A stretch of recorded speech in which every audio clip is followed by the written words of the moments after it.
నమస్తే. నేను మీ కిషోర్ కుమార్. ఈ వీడియో మీరు మొదటిసారి మన ఛానల్‌లో చూస్తున్నట్టయితే దయచేసి ఈ ఛానల్‌ని సబ్స్క్రైబ్ చేయండి. అదేవిధంగా కింద మీకు హైప్ బటన్ కనిపిస్తే దాన్ని ప్రెస్ చేసి మాకు పాయింట్లు ఇవ్వటం కూడా మర్చిపోకండి. మీ ప్రోత్సాహమే మాకు కొండంత బలాన్నిస్తుంది. ఒక ఆసక్తికరమైనటువంటి అంశంతోటి ఈ వీడియో చేసేటట్లు ప్రయత్నం చేస్తున్నాను. ఏంటి ఆసక్తికరమైన అంశం అంటే రాజ్యసభ స్థానాలు. యెస్. ఆంధ్రప్రదేశ్‌లో రాజ్యసభ ఎన్నికలు, రాజ్యసభ స్థానాలకు సంబంధించినటువంటి చర్చ ఎప్పుడు వచ్చినా సరే ఖచ్చితంగా ఆశ్చర్యమే. దానికి సంబంధించి అభ్యర్థులు వీళ్ళు, అభ్యర్థుల జాబితా ఇది, లేదా ఎవరికి ఇవ్వచ్చు, ఎవరికి ఇచ్చే అవకాశం ఉంది అనేటటువంటి ఊహాగానాలు ఎప్పుడొచ్చినా సరే ఖచ్చితంగా ఆసక్తికరమే. ఎందుకో అభ్యర్థుల జాబితా చూస్తే మీకు క్లియర్గా అర్థమైపోతుంది. 4 రాజ్యసభ స్థానాలు ఆంధ్రప్రదేశ్లో ఖాళీ కాబోతుంది. సో ఎవరయ్యా అంటే ఆళ్ల అయోధ్య రామిరెడ్డి, పిల్లి సుభాష్ చంద్రబోస్, పరిమళ్ నత్వాని, సానా సతీష్. రేపు జూన్ కనుకుంటాను ఈ 4 రాజ్యసభ స్థానాలు ఖాళీ కాబోతున్నాయి. ఇందులో సానా సతీష్ మొన్న ఈ మధ్యనే మోపిదేవి వెంకటరమణ వైఎస్ఆర్ కాంగ్రెస్ పార్టీకి రాజీనామా చేసి తెలుగుదేశం పార్టీలోకి వచ్చినటువంటి నేపథ్యంలోనే ఆయన స్థానాన్ని వెనకిచ్చారు. సో పట్టుమని 2 సంవత్సరాలు కూడా ఈయనకి అవకాశం దక్కలేదన్నమాట. సో ఆళ్ల అయోధ్య రామిరెడ్డి, పిల్లి సుభాష్ చంద్రబోస్ కీలకమైనటువంటి వైసీపీ నేతలు. At the same time Parimal Natwani అసలు ఎంపిక కొంత ఆశ్చర్యకరం. ఎక్కడో అంబానీకి సహచరుడు, అంబానీకి మిత్రుని తీసుకొచ్చి ఇక్కడ రాజ్యసభ స్థానంలో ఆంధ్రప్రదేశ్ తరపు నుంచి, అది కూడా వైసీపీ తరపు నుంచి ప్రాతినిధ్యం వహించేలా చేయడం అనేది కొంత ఆశ్చర్య కలిగించినటువంటి అంశం. సో ఇప్పుడు ఈ 4 స్థానాలు ఖాళీ అవుతున్నటువంటి నేపథ్యంలో 4 స్థానాలు గంపగుత్తగా, ఎందుకంటే వాళ్ళకి సంఖ్యాబలం లేదు కాబట్టి కూటమికి వచ్చి చేరతాయి. ఇప్పుడు ఈ 4 స్థానాలకు సంబంధించినటువంటి పేర్లు లేదంటే ఊహాగానాలు, అభ్యర్థుల జాబితా ఇవ్వవచ్చు, వీళ్ళు ఉండొచ్చు అనేటటువంటి ఊహాగానాలు బయటకు వస్తున్నటువంటి క్రమంలో దఫదఫాలుగా చూసినట్టయితే ఒక 10 మంది పేర్లు అయితే బయటకు వచ్చాయి. ఇదిగో వీళ్ళున్నారని చెప్పేసి. ఖచ్చితంగా ఈ 10 మంది పేర్లు చూసినట్టయితే ఒక పేరైతే నాకు బాగా ఆశ్చర్యం కలిగించింది. సో 10 మంది గతంలో వీళ్ళకి ఇవ్వచ్చేమో, వీళ్ళకి ఇస్తే బాగుంటుందని చెప్పేసి నలిగిన వాళ్లే, అందరిలో నలిగిన వాళ్లే కానివ్వండి. అన్నిటికీ మించి ఒక పేరు మాత్రం కొత్త పేరు, నాకు ఆశ్చర్యం కలిగించినటువంటి పేరు. నిజంగా ఆయన పేరు ఉందో లేదో తెలియదు కానివ్వండి, ఒక ప్రముఖమైనటువంటి ఆన్లైన్ పత్రిక ఇచ్చినటువంటి జాబితాలో ఆయన పేరును చూసైతే నేను ఆశ్చర్యపోయాను. అదే ఈ వీడియో చేయడానికి కూడా మూల కారణంగా చెప్పుకోవచ్చు. సో ఫస్ట్ మనం ఈ 4 స్థానాల్లో పంపకాలు ఏ విధంగా ఉండొచ్చు అనేటువంటి అంశాన్ని పరిశీలిస్తే చాలా క్లారిటీ వస్తుంది. ఈ 4 స్థానాల్లో తెలుగుదేశం పార్టీకి 2 స్థానాలు, మిగిలిన 2 పార్టీలకి 2 స్థానాలు దక్కేటటువంటి అవకాశం ఉందని చెప్పేసి అయితే ఒక ఊహాగానం నడుస్తుంది.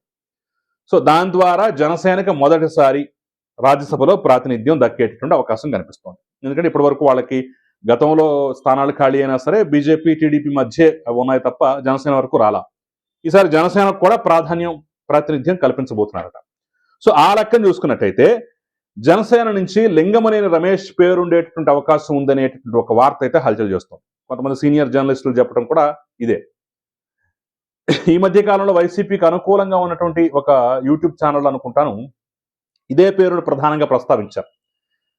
నేను టీడీపీ అధినేతకి ఇల్లు ఇచ్చాను, జనసేన అధినేతకి పార్టీకి స్థలం ఇచ్చాను, నాకు కాకపోతే ఎవరికి ఇస్తారు అనేలాగా ఒక టైటిల్ పెట్టేసి ఈయన ఫోటో కూడా పెట్టారు. సో వాస్తవం అది. అటు ఆ పార్టీకి ఇటు ఈ పార్టీకి 2 పార్టీలకి సన్నిహితమైనటువంటి వ్యక్తి కాబట్టి జనసేన తరపు నుంచి ఆయనకు అవకాశం ఉండేటటువంటి, ఈయనకి ఛాన్స్ దక్కేటటువంటి అవకాశం ఉంది అనే ఒక వార్త అయితే బలంగా తిరుగుతోంది. ఒకవేళ దక్కినా సరే ఆశ్చర్యపోవాల్సిన పని అవుతుంది. ఇక బీజేపీ నుంచి అన్నామలై పేరు బలంగా వినిపిస్తోంది. అసలు గతంలోనే ఇంతకు ముందే బీజేపీ తరపున, అంటే విజయసాయిరెడ్డి లాంటి వాళ్ళు రాజీనామా చేసిన సందర్భంలో కానివ్వండి, అప్పుడు పంపకాల్లో కూడా అన్నామలైకి ఇస్తారనేటటువంటి ఒక భావన అయితే వ్యక్తమైంది. అన్నామలైకి రైట్ హ్యాండ్ గా ఉన్నటువంటి అమరప్రసాద్ రెడ్డి వంటి వాళ్ళు లోకేష్కి చాలా సన్నిహితులు.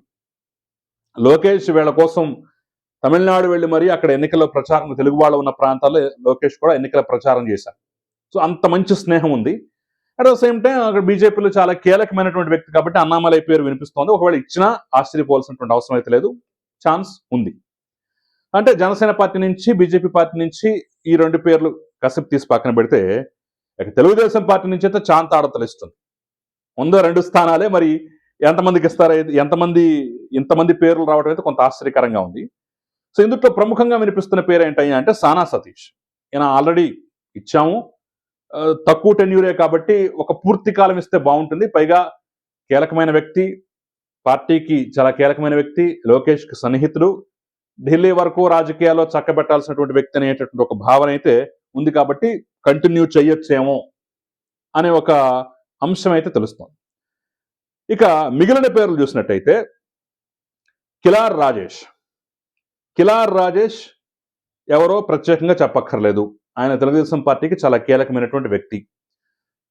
ముఖ్యంగా లోకేష్కి అత్యంత సన్నిహితుడు, ఒక ట్రబుల్ షూటర్గా పేరున్నటువంటి వ్యక్తి. సో అంతర్గత రాజకీయాలు, అంతర్గత పరిణామాలను డీల్ చేయటంలో ఆరితేరినటువంటి నైపుణ్యం కలిగినటువంటి వ్యక్తిగా కూడా కిలార్ రాజేష్ పేరు ఉంటుంది. సరే, కిట్టన వాళ్ళు అనేక కామెంట్లు చేస్తుంటారు, అనేకమైనటువంటి మాటలు మాట్లాడుతుంటారు కానివ్వండి, చాలా ముఖ్యమైన వ్యక్తిగా తెలుస్తోంది. సో ఈయన పేరు కూడా బలంగా వినిపిస్తోంది. అంటే సానా సతీష్తో పాటు కిలార్ రాజేష్ పేరు కూడా బలంగా వినిపిస్తోంది. దీంతో పాటు గల్లా జయదేవ్, ఈయన గతంలో గుంటూరు ఎంపీగా చేశారు 2 పర్యాయాలు. అయితే మొన్న అనేక పరిణామాల నేపథ్యంలో ఈయన తప్పుకుని ఆయన ప్లేస్లో పెమ్మసాని చంద్రశేఖర్కి ఇచ్చారు. సో ఇప్పుడు ఈయన కూడా కొంత ఆసక్తి కనబరుస్తున్నట్టు, ఈయన పేరును కూడా పరిశీలిస్తున్నట్టు అయితే వార్తలు వస్తున్నాయి. ఆ తర్వాత భాష్యం రామకృష్ణ, ఈయన కూడా ఎంతో కాలం నుంచి టీడీపీలో ఉన్నారు. మొన్న పెమ్మసాని చంద్రశేఖర్ ఆయన లేకుంటే ఆ సీటు భాష్యం రామకృష్ణకి దక్కాలి. సో పెమ్మసాని చంద్రశేఖర్ రావటం వల్ల ఆ సీటు అటు వెళ్ళింది. భవిష్యత్తులో కూడా పెమ్మసాని చంద్రశేఖర్ ఉన్నటువంటి స్థితి కానివ్వండి, ఆయనకు ఉన్నటువంటి పేరు ప్రఖ్యాతులు కానివ్వండి, ఆయన నాయకత్వ పటిమ కానివ్వండి, అసలు గుంటూరు పార్లమెంటు సీటు వైపు కన్నెత్తి చూసే అవకాశం కూడా లేకుండా చేసుకున్నారు. ఎవ్వరు అటువైపు చూసేటటువంటి ఛాన్స్ కూడా ఇక ఆయన ఇవ్వడు, అయిపోయినట్టే. ఇక ఆ సీట్ ఆయనకే శాశ్వతం. సో ఆ నేపథ్యంలోనే రామకృష్ణ ఖచ్చితంగా ఈసారి మనం న్యాయం చేయాలనే ఉద్దేశంతో ఈయన పేరు కూడా పరిశీలిస్తున్నట్టుగా వార్తలు వస్తాయి. ఇక ఆశ్చర్యకరమైనటువంటి మరో పేరు దేవినేని ఉమా. అసలు దేవినేని ఉమాకి ఎమ్మెల్సీ ఇస్తారు, మినిస్టర్ ఇస్తారనే ఊహాగానం నిన్న మొన్నటి సాగిన ఇందుట్లో కూడా పరిశీలిస్తున్నారని చెప్పేసి అయితే కొన్ని వార్తా కథనాలు సోషల్ మీడియాలో చక్కర్లు కొడుతుంది. దాంతోపాటుగా ఎప్పుడు రాజ్యసభ ఎన్నికలన్నా కానీ ఒక పేరు బలంగా వినిపిస్తుంటది, వర్ల రామయ్య. మరి ఈసారి కూడా వర్ల రామయ్య పేరు అయితే వినిపిస్తోంది. బట్ ఆయన కొడుకుకి ఆల్రెడీ ఎమ్మెల్యే సీట్ ఇచ్చారు కాబట్టి, పైగా పోలిట్ బ్యూరో మెంబర్గా ఉన్నాడు కాబట్టి దక్కే అవకాశం ఉందో లేదో కూడా నాకైతే తెలియదు, కానీ పేరు అయితే వినిపిస్తోంది. ఇక మరో కీలకమైన పేరు చింతకాయల విజయ్. చింతకాయల అయ్యన్న పాత్రుడి యొక్క తనయుడు, ఉత్తరాంధ్రలో ఉన్నటువంటి కీలక నేతల్లో ఒకరు. ముఖ్యంగా తెలుగుదేశం పార్టీ సోషల్ మీడియాని హ్యాండిల్ చేసినటువంటి వ్యక్తికి, దాంతోపాటుగా లోకేష్కి సన్నిహితుడు, స్నేహితుడు, ఇంకా అనేక అంశాలు కూడా చెప్పుకోవడానికి చాలా ఉంది. అసలు అంతకు ముందున్నటువంటి అభ్యర్థుల జాబితాలో కూడా యనమల రామకృష్ణుడు, అశోక్ గజపతిరాజు వంటి వాళ్ళ పేర్లు గతంలో వినిపించినా సరే చింతకాయల విజయ్ కూడా వచ్చు అనేటటువంటి పేరు గతంలోనే ఉంది. సరే, అప్పుడు అనేక కారణాలు ఇవ్వలేకపోయారు కాబట్టి ఇప్పుడైనా సరే పరిశీలిస్తున్నారు అనేటటువంటి ఒక వార్త అయితే హల్చల్ చేస్తాం. అది నిజమా కాదా మనకైతే తెలియదు, కానీ వార్త అయితే హల్చల్ చేస్తాం. ఇక ఆఖరిగా మనం చెప్పుకోవాల్సినటువంటి ఆసక్తికరమైనటువంటి పేరు ఎవరిదయ్యా అంటే మహాసేన రాజేష్. ఎస్, చాలా మంది ఈ పేరు వినగానే అవాక్ అవుతారు. నేను కూడా ఒక ఆన్లైన్ పత్రికలో అభ్యర్థుల జాబితా ఇది, వీళ్ళ పేర్లు పరిశీలిస్తున్నారు అని చెప్పినటువంటి లిస్ట్లో మహాసేన రాజేష్ పేరు చూసి నేను కూడా అవాక్కాను. ఆయనకి 2024 ఎన్నికల్లో టికెట్ కేటాయించారు. అనేక కారణాల వల్ల, అనేక వివాదాల వల్ల దాన్ని పక్కకు తొలగించి ఆ టికెట్ని కాస్త జనసేనకి కేటాయించడం జరిగింది. అప్పుడు మహాసేన రాజేష్ వైఖరి, ఆయన చేసినటువంటి వివాదాస్పద వ్యాఖ్యలు కొంత పార్టీకి దూరం చేసినట్టు అనిపించిన, ఆ తర్వాత మళ్ళీ వివాదం సద్దుమడిగింది. ఈయన లోకేష్తో చాలా సన్నిహితమైనటువంటి వ్యక్తి, ఓ పోరాట యోధుడిగా పేరుంది. ముఖ్యంగా సోషల్ మీడియా ఇన్ఫ్లుయెన్సర్లలో ఈయన పేరు కూడా ప్రముఖంగా చెప్పుకోవచ్చు. అట్ ద సేమ్ టైం ముఖ్యంగా దళిత వర్గాల్లో మంచి ఇన్ఫ్లుయెన్స్ కలిగినటువంటి వ్యక్తి. ఎంతో కొంత పర్సంటేజ్ ఓటింగ్ని మొన్న ఇన్ఫ్లుయెన్స్ చేయగలిగారు. అనేక సందర్భాల్లో కష్ట సమయాల్లో ఈయన గట్టిగా వాయిస్ వినిపిస్తారనేటటువంటి పాజిటివ్ ఫీడ్బ్యాక్ ఉంది. ఇక నెగిటివ్ ఫీడ్బ్యాక్ లేదంటే ఖచ్చితంగా ఉన్నాయి అనేక అంశాలు. అసలు ఎన్నికల సందర్భం నాటి వివాదమే ఇప్పటికీ ఇంకా కొంత అందరిలో నోళ్లలో నానుతోంది, కొంత పచ్చిగానే ఉంది. అయినా సరే ఈయన పేరు అనేది పరిశీలిస్తున్నారనేటటువంటి వార్త అయితే అది నిజమా కాదా, పరిశీలిస్తున్నారా లేదా నాకైతే తెలియదు. ఇప్పుడు మనం చెప్పుకున్న పేర్లన్నీ కూడా అనేక సందర్భాల్లో అనేక వార్తాపత్రికల్లో కానివ్వండి, ఆన్లైన్ పత్రికల్లో కానివ్వండి, లేదంటే సీనియర్ జర్నలిస్టుల విశ్లేషణలో కానివ్వండి వినిపించినటువంటి పేర్లు, నేను కొత్తగా సృష్టించిందేం కాదు. ఆ నేపథ్యంలోనే ఒక ప్రముఖమైనటువంటి ఆన్లైన్ పత్రికలు, విశ్వసనీయమైనటువంటి ఆన్లైన్ పత్రికలో మహాసేన రాజేష్ పేరు కూడా ఉండటం అనేది అయితే కొంత ఆశ్చర్యం కలిగించింది. ఆయనకి ఎమ్మెల్సీ ఇస్తారు, లేదంటే ఏదైనా ఒక కార్పొరేషన్ చైర్మన్ ఇచ్చి కూర్చోబెడతారనేటటువంటి భావన అందరిలో ఉన్న నేపథ్యంలో రాజ్యసభకు పరిశీలిస్తున్నారనేది కొంత ఆశ్చర్యం కలిగించింది. పరిశీలించకూడదా అంటే ఖచ్చితంగా పరిశీలించవచ్చు. పార్టీ అధినేతల ఇష్టం, పార్టీ ఇష్టం, ఎవరినైనా పరిశీలించవచ్చు. ఇక్కడ నేను వ్యతిరేకత వ్యక్తం చేయట్లా. నాకు ఆ పేరు కొంత ఆశ్చర్యం కలిగించింది అనేది చెప్తున్నాను తప్ప వ్యతిరేకత అయితే నేను ఎక్కడ వ్యక్తం చేయట్లేదు.